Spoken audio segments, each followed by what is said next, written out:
so these two are going to be my audience for this presentation. My third member is my father, who's behind the camera. Please say hello. Hello, hi. Alright, let's start. Alright. Statistically, 1 in every 5 people in this room will battle cancer in their lifetime.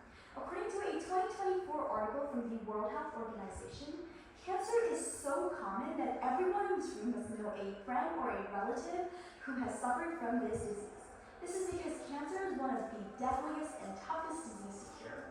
But what if I can guarantee that by the time you reach 50, the age cancer diagnoses are the most common, scientists would have cracked the code to treating cancer.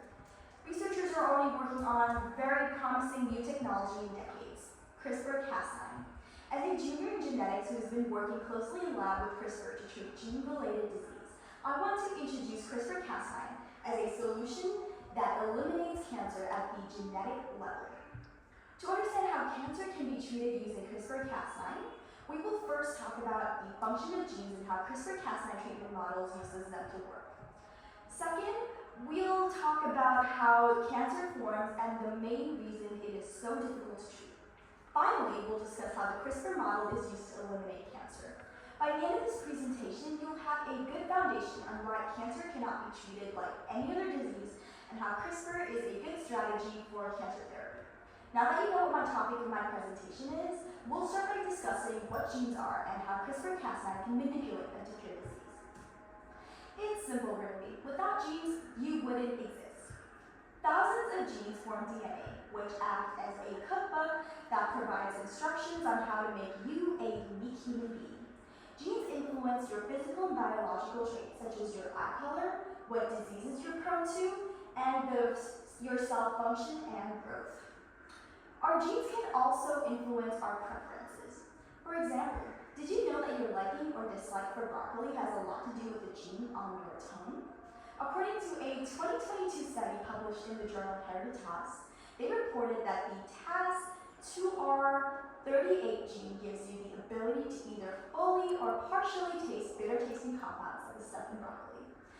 So, what if you could bite into a broccoli and find it tasty regardless of its bitterness?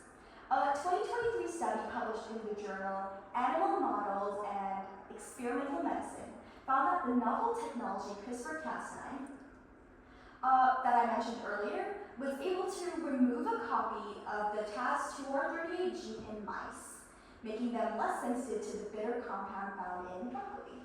So CRISPR-Cas9 makes it easier for genes to be inserted or deleted from genetic material in the world.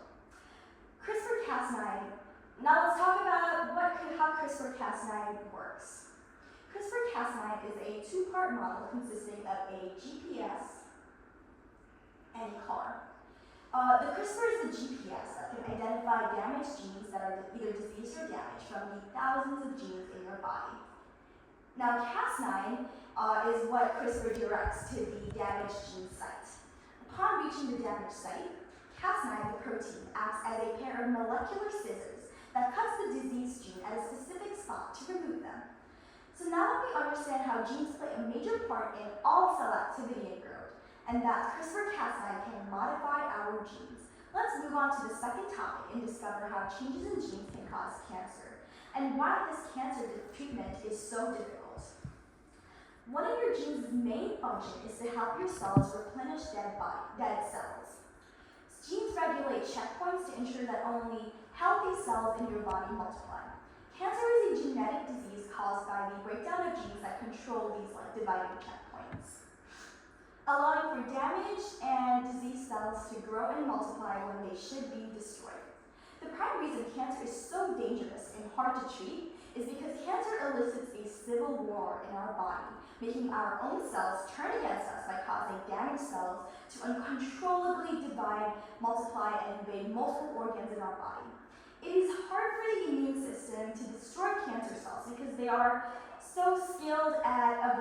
cancer cells are so skilled at avoiding T cells, which are part of our immune system. T cells are our body's military. They protect us from invading pathogens that make us sick.